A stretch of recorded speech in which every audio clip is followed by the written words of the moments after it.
is youth and politics. On our discussion today, we have a lot in store for you, including IEBC vacancies that have been declared in a Gazette notice dated 14th of April 2021, where the president said that he declared vacancies in the positions of 4 members of the Independent Electoral and Boundaries Commission. Now, these 4 left office during the last electioneering period. We're talking about Vice Chairperson Consolata Nkatha. We're talking about Commissioners Margaret Mwachanya. We're talking about Paul Kurgat and Roslyn Akombe. What next for IEBC? This is the conversation we are going to have this morning on Youth and Politics. I'm joined by Evans Amaru to my extreme left. He is a youth leader. Karibu sana, Evans. Thank you so much. And thank you for finding time to join us this morning. I'm also with Kennedy Odweyo, who has been with us since the beginning, since morning. He is an aspirant for the Member of Parliamentary seat at Butula constituency. Karibu sana. Asante sana. Asante sana. The hashtag, as always, is Y in the morning.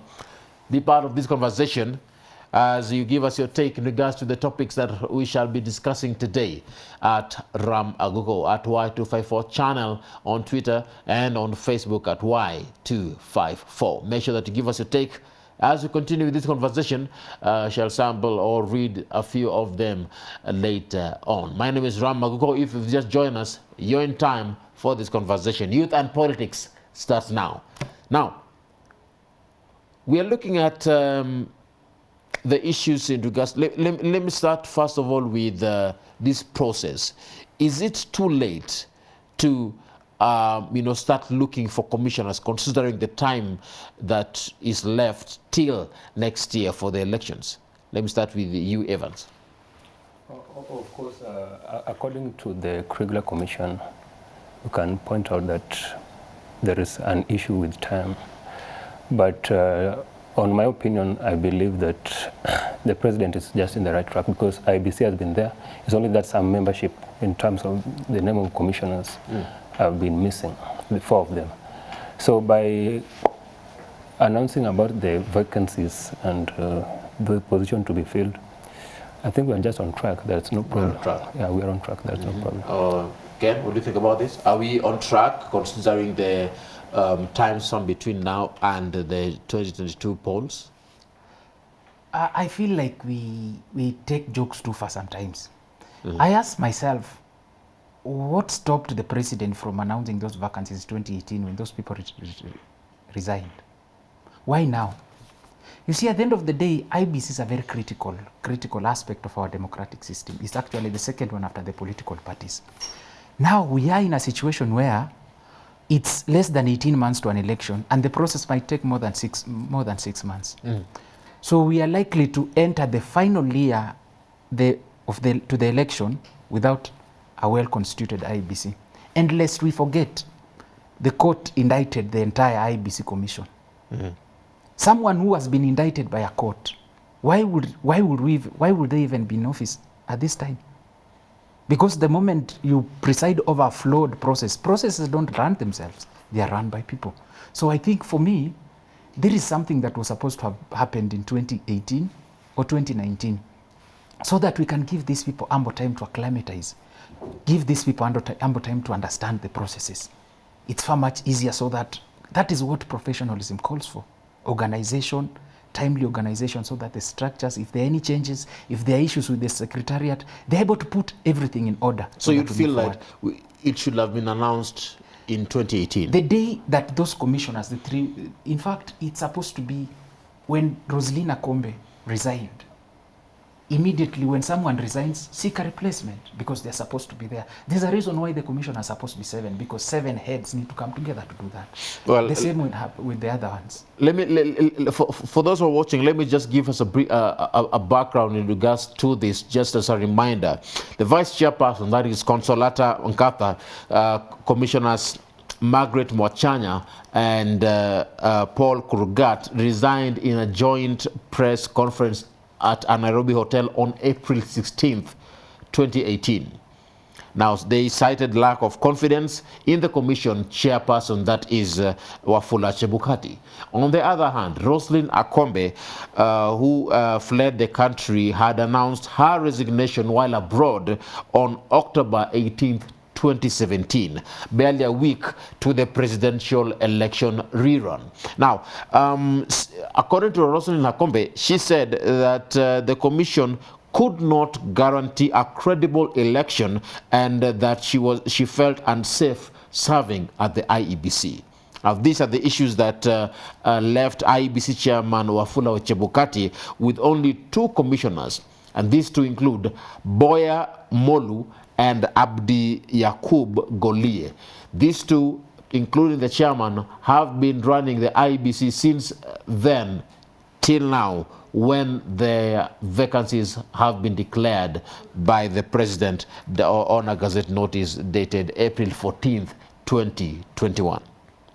Now, I'm looking at the reasons for their resignation. We are looking at what the chairperson and the 2 commissioners said. They were citing lack of confidence in the commission chairman, that is Wafula Chebukati, and Roslyn Akombe said that the IBC could not guarantee a credible election. Confidence in the chairman and the IBC guaranteeing a credible elections. These 2, do you feel like they have been sorted out, and are we on the path towards their solution?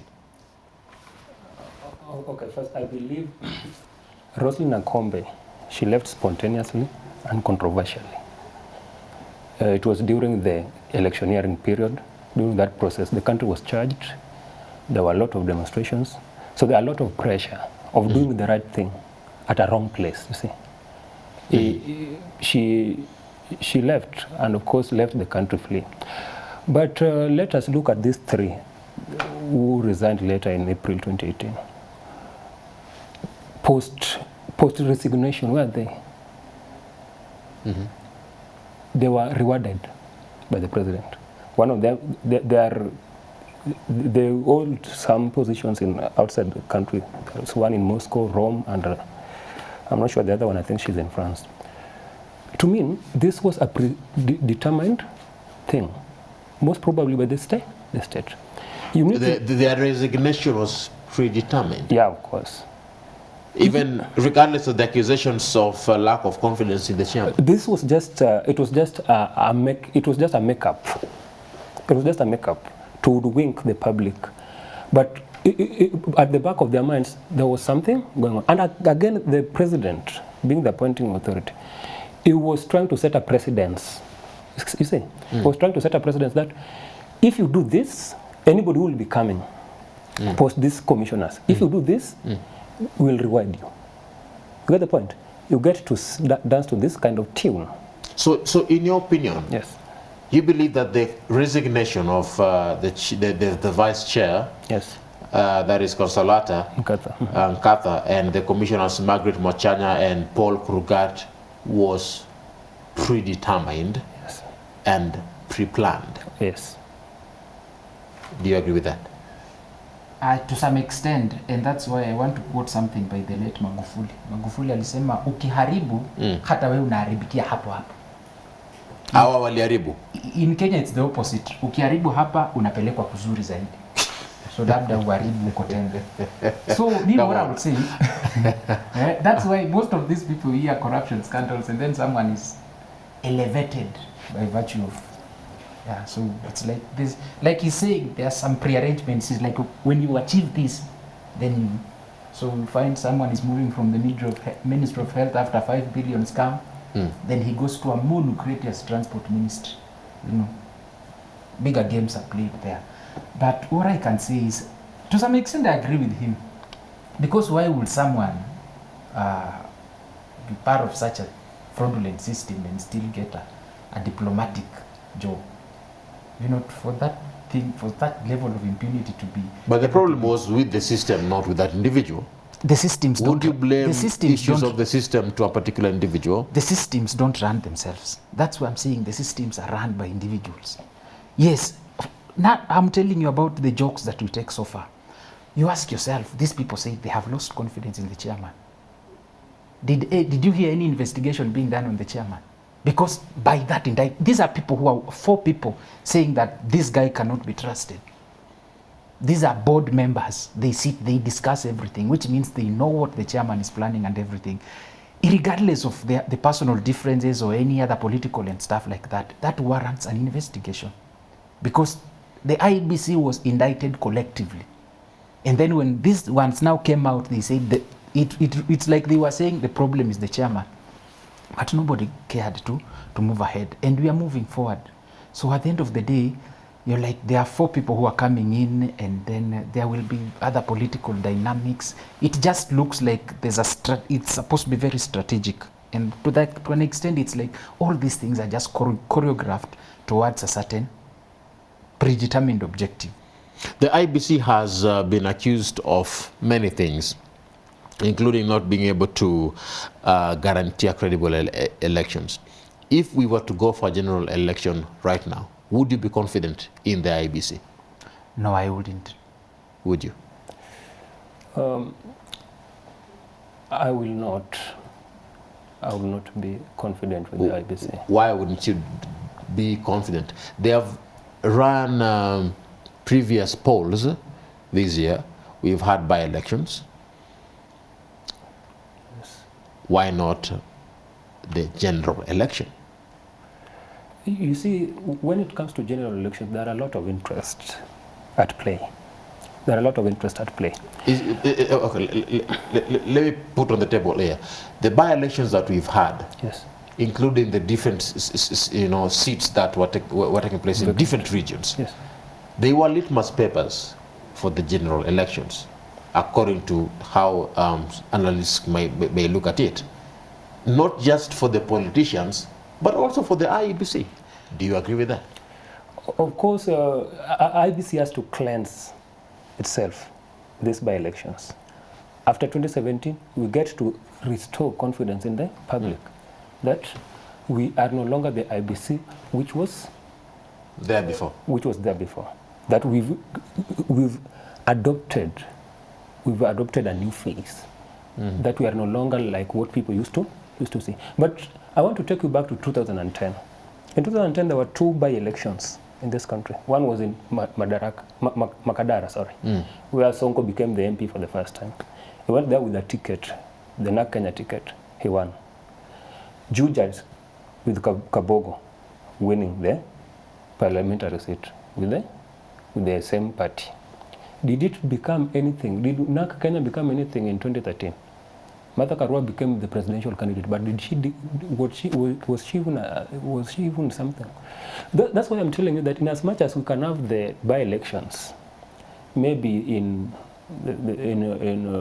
Matungu, in the one in Coast where we were, Kwale, where the independent candidate won, that one does not really play. I think it gives no sleepless nights to the president or the people who are interested in this kind of, in these bodies. But the reason why I'm saying I'm still not confident with IBC is because first of all, the structuring, the constitutional provision to this. The Constitution provides that the chairman should be the one charged, you get, to announce the presidential election winner.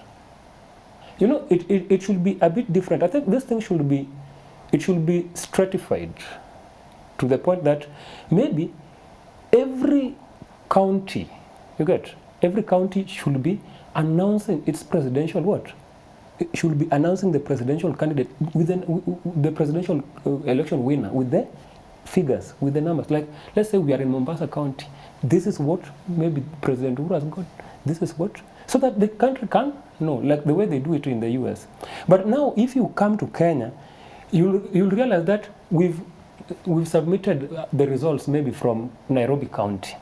These results, they can't be announced by anybody. In as much as we know from the back of our minds that this thing, candidate X is beating candidate Y. But it has to be taken somewhere, the boardroom meeting to be, and maybe a phone call is made from somewhere in the city for these people to determine by themselves. Maybe it is cooked. But then how should you look at the structure of the IEBC so that, we have a free and fair election in the long run? Ken? For IEBC, what we did is just professionalism. Once we have professionalism, then people have responsibilities that have consequences if not played by. So for example, you see what we are doing is doing the same thing and expecting different results. We need to look at, we talk of the system. This system is managed by people. And let me mention something on the by-elections. The by-elections were not, if that is how the IEBC and Chebukati are going to run the presidential election, it will be worse off than 2007. Because you mentioned something about the Juja aspirant who is supposed to be disqualified, who is facing investigation from EACC of academic. They are accusing him of forging academic documents. I read somewhere that there's a class 7 dropout who recently became a senator. I read somewhere. So we have an IEBC that in itself looks like it's operating under someone's instructions. That's the first thing. So could the problem be with the chairman? You are the problem because you have a job to do and you're choosing not to do it. You're choosing to follow instructions that are not within your job description. And that's why I see this man was indicted by the Supreme Court.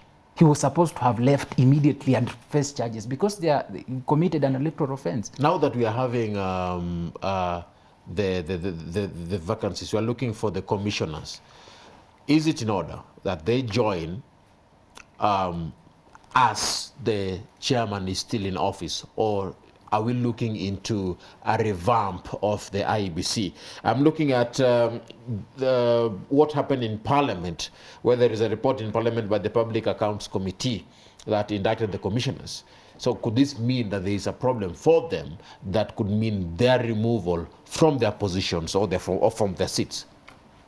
By virtue, before we go to the parliamentary report, the commission was indicted. None of them came forward to give a record of what happened. That is what is supposed to happen in a civilized and functional democracy, where this election was bungled. The Supreme Court declared this as such. They were told to open the servers. They refused. These people are supposed to be called in for questioning so that they tell us, as Kenyans, we spend money, we need to know what happened. We cannot be spending money without substantive and proportionate returns.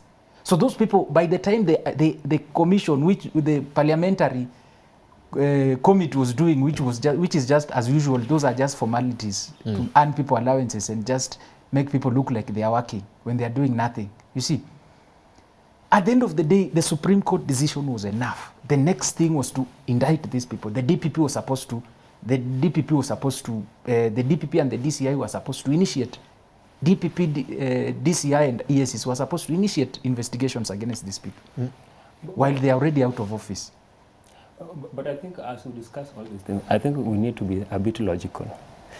First of all, you need to ask yourself that when Akombe left, she pointed out that there are some commissioners whom she accused of leading the commission to have the bad name, that the election they preside over cannot be free, fair, and verifiable. That time, this commissioner who later resigned, they went ahead and presided over the election. That one alone should tell you something. Let me come back to what you are asking. You see, the president is a product of this process. The courts, which is a product of which process? Of this electoral process, whether it was fraudulent or appropriate. He was elected by the people. He was elected. Right. You get the point. So when you want to ask what you will do about the people who made him the president, he will look at you and he will not come with a clean heart, logically. So when you say that the DPP, maybe the investigative agencies, it should come in, who is holding the baton? Who is holding the baton? The product. The product is holding the baton. So it's the one who to direct the DPP, go and investigate, or maybe the DCI or what have you, those agencies. Are you saying that there is no independence at the Independent Electoral and Boundaries Commission? I want to confirm, from my own opinion though, that there is no independence in the IEBC. But isn't it also a fallacy or misguiding the public when you say that the president has a take in the decisions that are made at the table at the IEBC offices? The president, this one you can tell by the unfoldings. Is the one appointing these commissioners. Is that true? Though there is the committee which they, according to, there is an act of parliament of 2019, I think it's from the Senate, which states that the Parliamentary Service Commission, I think, should come with a commission of around 4 people who should be nominating these people to the president, and they should be. But you need to know something, that the president has shown and demonstrated in several occasions that is so much interested in 2022 politics. Is so much interested in who will succeed him. This one is said in Sagana. He's been saying this. He's been saying this in public rallies. I will not leave power. Sitaacha uongozi kwa mwizi. That one shows you how much interest is invested in this thing. So it will not, even these commissioners who are about to be presented to Kenyans, they will also be, they have to convince the appointing authority that, right, we can do what you want. Okay. Yes. Let me give you time to have a rejoinder in regards to what he has said. Do you agree with what he has said about the independence of the IEBC and those that are involved in it? You say, in other words, that there are strings that are attached. Yeah, of course. Any institution that starts with independent is really independent. Any country that starts with People's Republic is never People's Republic. Do you have facts that can back up that allegation? Why must you write independent? Because it is independent. Why must you be... Commonsensically, it's Come on. Because that is the name of the... Now, you see, that's the name of the commission. Now that's where we take our jokes too far. Now as Kenyans, we are told it's independent, just the name.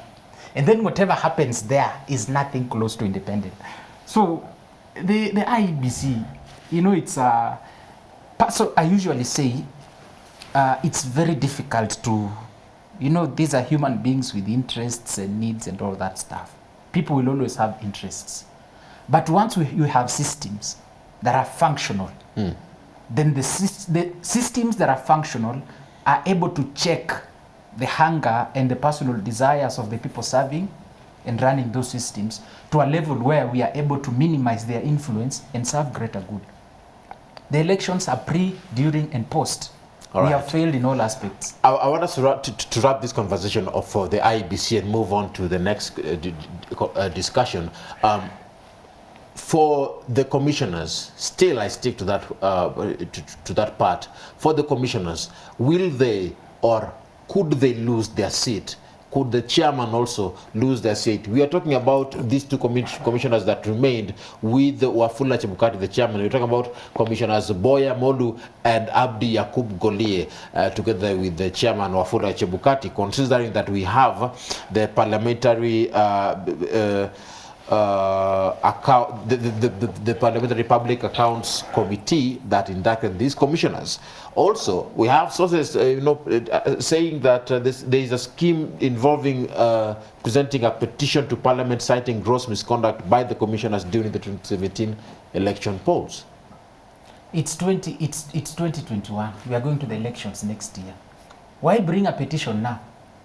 The crimes were committed in 2017. Why not then? Could they lose their seat regardless of the duration that the it has taken? 2017 crime was committed collectively. None of the commissioners, if you are not an accomplice, that's why I was telling you, none of the commissioners if they want an accomplice, has come out to give us facts, what we call actionable facts. Rosalina Kombe said yes about Chebukati and the team, they are politically influenced, they cannot preside over a credible election. The issue is, she was supposed to have come and say, these people have already been indicted as criminals. If you are not part of the syndicate, come forward and tell people this is what, because you know, as a commission, before you announce the results, you know the calls that were made, you know what happened, you know what the secretariat was doing, because you are the people who created and advised on policy. Could they lose their positions? They are supposed to have lost the position. Immediately the Supreme Court made the ruling that nullified the election. Yes. My opinion is this. The president is trying to flex his muscle on these people. Why would you involve the president in this? Is the point of Evans, why would you? He has just made a declaration. He just made a gazette notice declaring vacancies of these positions at the IEBC. Why would he be involved in the removal of office from the chairman? Things that happen in Parliament. There are two things at play here: the public interest and the political interest. The public interest is this: before even Akombe left, there were particular commissioners and the CEO who were grossly accused of manipulating and interfering with the commission. Chiloba was one of the accused people. Where is he? He's not there. Public interest. The appointing authority and what have you, the political players had to kick him out. You get the point? Then, so for the chairman and the two commissioners, they are most likely going to be kicked out? I don't believe so. The reason why I don't believe so is that whoever is doing this, because there is a game, there is some kind of string being pulled from underground. There are unseen hand pushing one, two. They have confirmed that provided we have this number of commissioners who can dance to our tunes, the chairman doesn't matter. You get the point? It doesn't matter. So it can just be there. But provided we have at least this threshold, this threshold in the name of commissioners, we can the agenda can still be fulfilled. Now we have the commissioners that we are looking for, the 4 commissioners. So if what you're saying is true, then they will join the current 2 commissioners plus the chairman, and they'll continue working together. Yes. Regardless of the duration between now and the election. Regardless, I believe so. Is it constitutionally correct? Is the time span not too short by law? The time span is very short, and that's why I was saying these people, it's like we have a cabal that deliberately sets up things to fail. So these people, the vacancies fell open one in 2017, another one in 2018. Why take 2 years or 3 years to fill them? These one of the most critical aspects in our country. One of the hottest institutions is IEBC, because it's everything. Our chaos, that's the only place where our chaos come from and all that stuff. Why would we be so casual with IEBC to a level where we don't even care whether they are commissioners? We don't care whether it's functioning. They are not held to task. You are told Parliament is investigating, a petition is coming up. This thing is all done in a casual way to a level where you really wonder, are we really interested in solving the issue of electoral injustice in Kenya? Your question has instigated some insight in me that, first of all, we need to ask ourselves, is the commission there? It is there. It is there. On paper. Just a minute. You feel it's not there? No, we are asking, is the commission there? To me, the commission is there, and it is stable, and it has held by-elections in various parts of the country. And you're saying it's there on paper? No, of course it is there, and we can see it can do its functions. It can declare vacancies in the constituencies which have no parliament MPs. It can conduct elections. So the only problem here, and that's why I don't think Uhuru can kick Chebukati, because it will bring a lot of controversy, and it will be maybe it will go against the law that you are kicking out the IBC maybe a year before the general elections. So he will not do that. the most probable thing you can do is to bring these commissioners. You get? Because you know that from 2017, maybe Chebukati was for this idea. Yeah? Maybe it was for that these things should be done this way. But because we had the commissioners, we had this, maybe this threshold who can dance to our tunes, we will influence everything inside there. Okay. Yeah. I want us to wrap it up. I believe you got your take in regards to that. Let's head over to the next story of the day. The KCPE. Remember, we are highlighting stories that took center stage in the previous 1 week. In regards to the IEBC, give us your take. Legally, is it according to the constitution? What are the allowances that we have in regards to removal of these commissioners according to the constitution? What does it say? Do we have is the time span right? Do we have enough time before the elections of 2020? How long should it take for us to get a commission, these commissioners? Give us your take. The hashtag is Y in the morning at Ram Aguko at Y254 channel. Last week we had the KCPE exams released. That story was also highlighted today on the People Daily, where we discussed that briefly during the newspaper review. But now, many Kenyans are saying, you guys, we don't have money. We can't go ahead and pay school fees for our children. Okay, they have done their KCPE, but now what next? Parents are crying. At the same time, there are students who got the results. Some are happy, some are sad about it. What is your take generally as we bring giving us your opening remarks on the KCPE examination results that were released on Thursday last week? Okay, first of all, I want to congratulate all the pupils who sat for the examination. Just by sitting for the examination alone is a plus, and it's a commendable activity.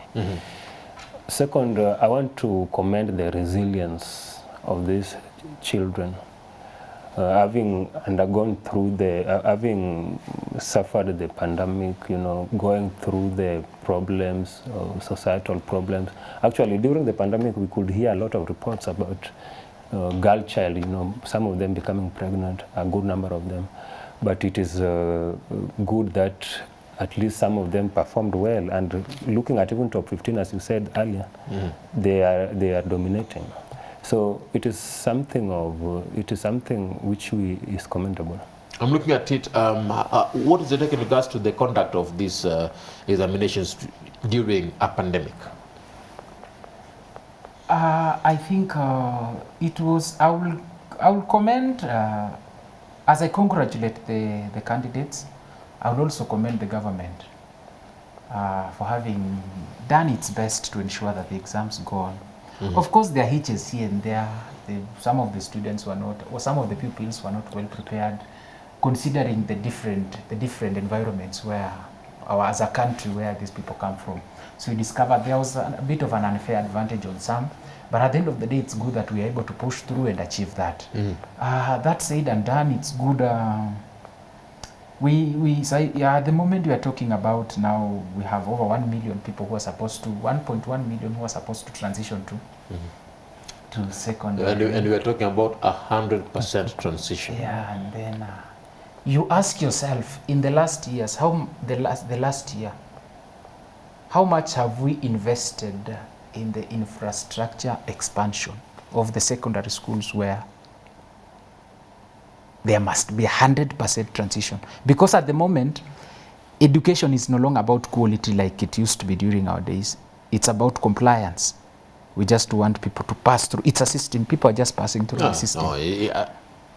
People just want to pass through school. People are just, at the moment. That's what you believe?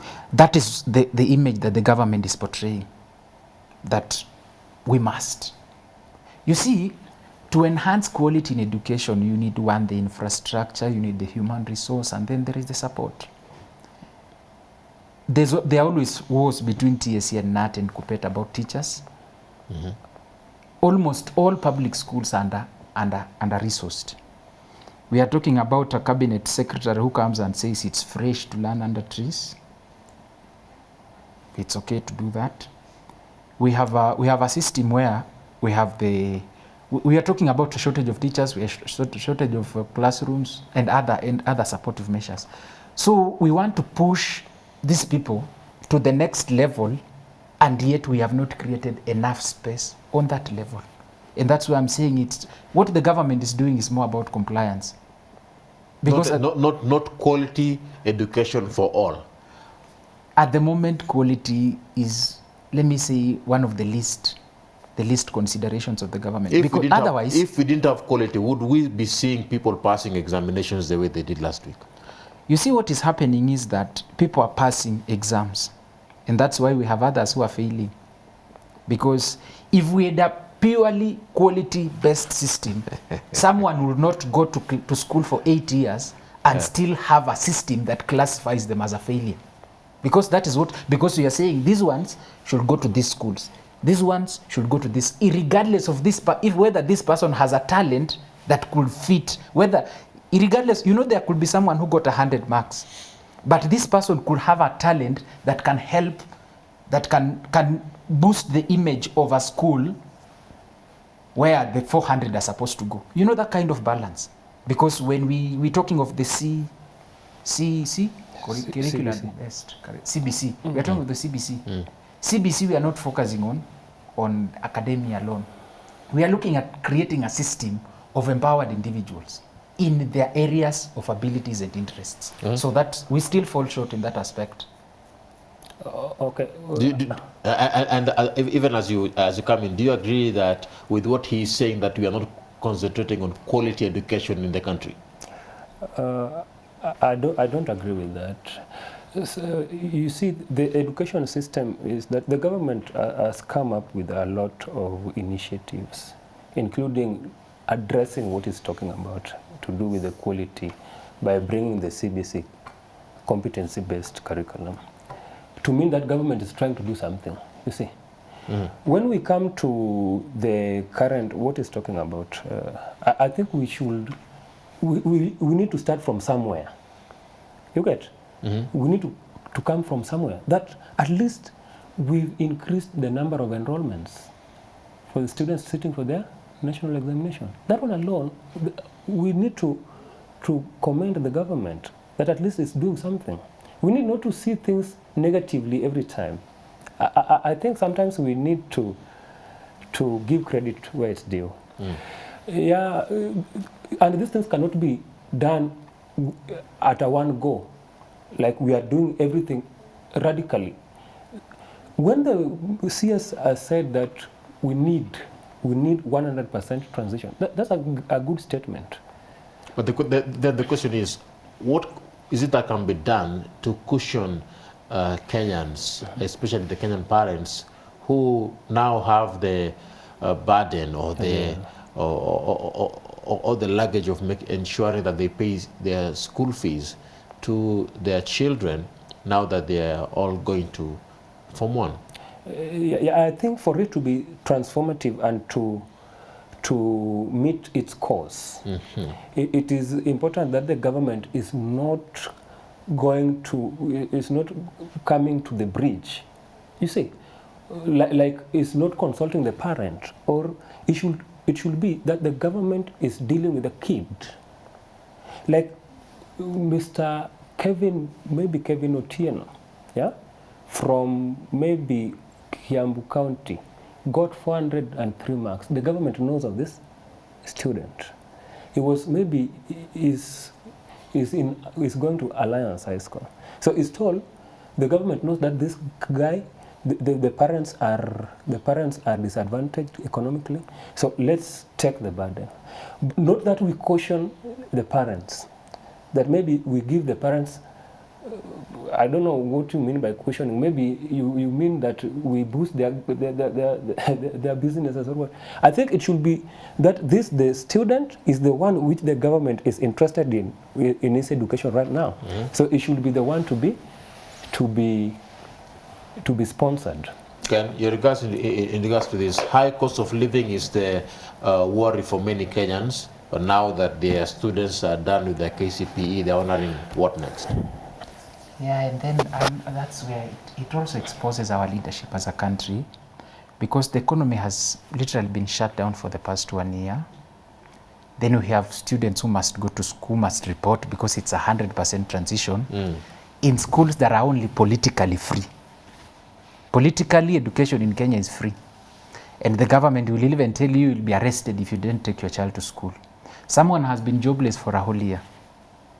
And they are supposed to take a kid to school. So at the end of the day, that's why, you know, if we had, I don't want to say if we had thinkers if we had progressive thinkers in government. You see, you're looking at a situation where next year people will not have money. And that is a fact. When we close the economy, we knew this year people will not have. So as you're planning, people will be having KCPE at this. It's the same thing. I want to give an example. The curfew apparently supposed to run up to 29th, but schools are supposed to open on 10th May. So you see that kind of clash. It's the same thing. Lack of how do I put it, collective oversight, where don't focus on one thing. You make a decision after patching up all the different corners. So these people have no money, but you will arrest them if they don't take their children to school where they are supposed to be paid for, where school fees is supposed to be paid. So it's a big challenge. And that's why we have a system where, and that's why I talked of compliance. Because at the moment, if we were purely focused on quality, then we might not be forcing parents to take their kids for their 100% transition. Because and to maybe to specific places or specific schools, because once we are based on quality, then we identify the key aspect of that kid's life that can make them a better person. Are you against the 100% transition to high school? I'm not against the 100% transition, but you see, we are in a very academic country, and that's why I said it's just about passing through the system. You can do the 100% transition, but the question is, what does that 100% transition result to in terms of the human capital of the country? That's my only concern. So you're against it? Without this, what I'm saying, you know, he said we should not be negative. I'm saying there are people who lead through conformism, and there are those who lead through conformism, and there are those who lead through revolt. Both people can inspire. So let the conformists remain bureaucrats. Let the reformists be the revolters who are there to remind these people that, yes, you are doing good and this is the right thing to do, but what we are doing is we can do more. Let's do more based on the resources. We are investing a lot of resources, but the truth is, like for me, my biggest problem is that our return on our investment is very minimal. The amount because we don't have a calculated formula that attaches value to every shilling that we spend. I'm told our time is almost up. You wanted to respond to him? Just a little bit. We need to look at what do we have now. 844 system, is that true? The syllabus, well set, is that true? Okay, according to your opinion, maybe it's that it is not, the quality is not enough to maybe prepare children for the global skills. But with the ministry and the CS is doing the things according to what we have. Maybe this other one is talking about making value for our money. The return on investment to our kids is pronounced in what they become in future.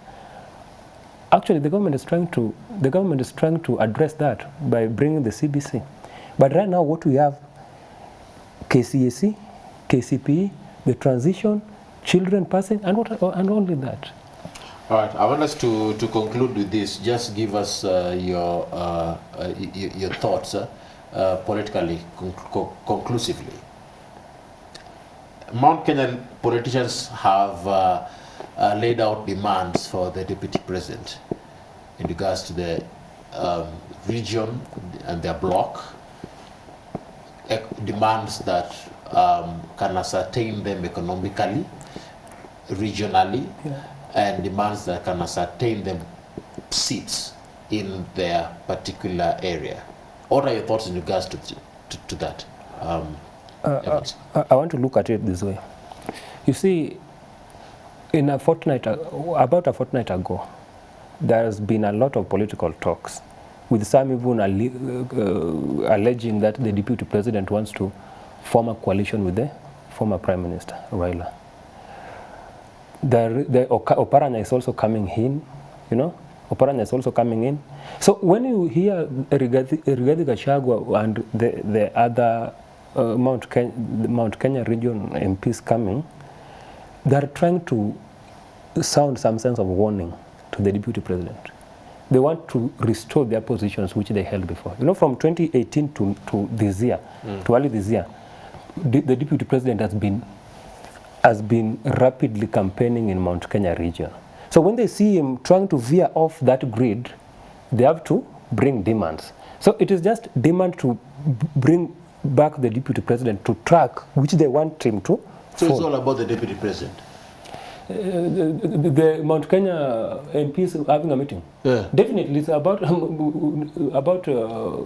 But Gachagua said, and I quote, "We have very good brains in the region and serious ideas. Our economic team is very strong and has some of the most solid leaders who understand how to package the views of the people into a coherent, reasonable, and beneficent economic revival plan."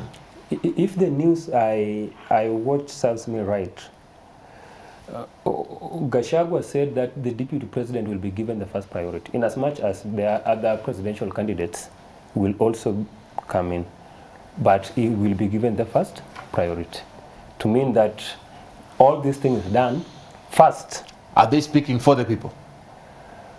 You see, these are politicians, and for your information, they get to lace this thing with people interests, tea, coffee, what have you. They get to lace it with what people want to hear, for it to be pronounced. Okay. You see, one of the reasons why it's difficult for women to be elected in Kenya is not because women there don't like women. It's just that people don't like electing outsiders. People want to elect people who have experiential exposure to their problems. You grew up here. Even if you went to the US, there's an experience you understand. How There's does that connect connection. to women again? How? I was using that as an example. Yeah. I'm bringing that because there's talk of the struggle to elect women, even when the women are the majority. I'm saying that because these people who are talking about having ideas of how to revive the economy, who are born there, have been there all their lives. Some of them have been in parliament for more than 15 years. So have the women. They have grown up in this particular area. No, they got married there. Most of them. it's easier, and that's why it's easier for a woman to be elected where she was born as opposed to where she got married. Again, are you saying that every woman you brought in a different? I'm telling you, it's easier for a woman to be elected where she was born as opposed to where she got married. And we all know she has done more where she's married than where she's. Okay, let's go back to the topic. Anyway, the point is Pandora's box. I will let you. We will talk about that another day. Now the point is these people are born here. These people have been in power. Most of them they have been either in power or close to power all their lives. And that's why I mentioned during the review, this is blackmail politicking. You see, these are people. Yes, politics is about interests, but like he said, we have people who are pursuing their own interests, and then they are coming out to purport to be acting on behalf of the people. Because if you are acting on behalf of the people, then you will come up. You don't need to meet the deputy president privately for you to tell him what he needs to do for his people. If he's not listening, you can call a press conference and say, for coffee, we need to do this, this, and this. Take a bill to parliament. If it's not passed, stand up and say, I proposed a bill in parliament to take care of the coffee and tea farmers, but they have refused. The president has refused to assent to it. That is representation for me, and that's why I was saying, when you talk about coffee farmers, which professionals within the agricultural sector from the Mount Kenya region are they engaging? So that it's easier for someone like me to believe that they represent farmers when I see either professionals or I see there was a meeting, and then there is a non-political approach to things. But what they are doing now, I just feel like these are people who are just trying to realign themselves. Like he said, you see, it's tough now. It's tough now. And with the uncertain future in politics, you have to try and flex. And the easiest tool is always the people. So you say, we as the Mount Kenya region, we have decided. So you really wonder, how did 5 people, without... all right, and you know, what I'm still wondering is why you downplay that and the fact that even we've had evidences that prove that they're trying to fight for their region and their people. Let me look at, in January, they wrote a letter to the president on the economy and development of that particular region ahead of a meeting at Sagana State Lodge. That letter for the people in regards to the economic stability of their region. Isn't that also something that is that something that you downplay and say that, hey, they are just doing it for the sake of their political interests? Number 2, the mountain has, according to Gachagua, he said that we want our region to be guaranteed minimum returns under the Ruto presidency. So they engage Ruto. He said, all agricultural sectors are on their knees and we want him to tell us what he will do to resuscitate them. End of quote. 1, there are different levels of leadership in our country and governments. If it was really for the people, why have they never come together to give the same demands to the county governments? Because there's a lot of development that the county government is doing. There are a lot of laws that can be... Why have they not brought together even the MCS to pass laws that can support the regional governments? That's 1. 2, on the issue of... The second question was? It's just about the economy. Now, you see, you are talking... They wrote a letter to the president about the economy. Why would you write a letter to the president when you can take a bill to parliament? All right, Evans. Okay, to me, I think this I think this is a tool for political mobilization. It's a tool for political mobilization to the grassroots level. Because first of all, you get to know my people, what are their desires. I need to speak what they want to hear. When I talk about coffee, I know I'll instigate their minds to endear themselves to this particular candidate whom I want them to be part of. When I say, you see, they are talking to, you see, in that meeting, Ruto is privy to it, I'm sure. He was privy to it. So when Rigathi Gachagua is coming out to give the recommendations they passed as the MPs, they talk to the people through Ruto, but they talk to their people. You see the way it is. It is like we hit you so that you reflect it. So like they will go and tell the people from the mountain that this Ruto, we have already told him that he has to look for the issue of our economic empowerment. He has to look for coffee. He has to look for farmers. He has to look for all these things. So because we as Mount Kenya people, we talked alone, then we took this to him. He has agreed. He has agreed that he will take care of all this. So let's vote for him. Let's vote for him because he will do what we've told him. This conversation doesn't end now. We have to continue this later, and especially on the issue of women that you said there. I was with Kennedy Odweyo, an aspirant for Butula constituency, member of parliamentary seat, and Evans Amaru, a youth leader. Gentlemen, thank you so much.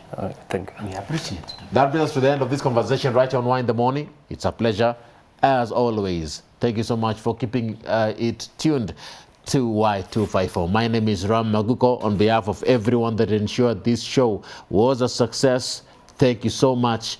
See you again next time right here on Y254. May God bless you and may God bless the work of your hands.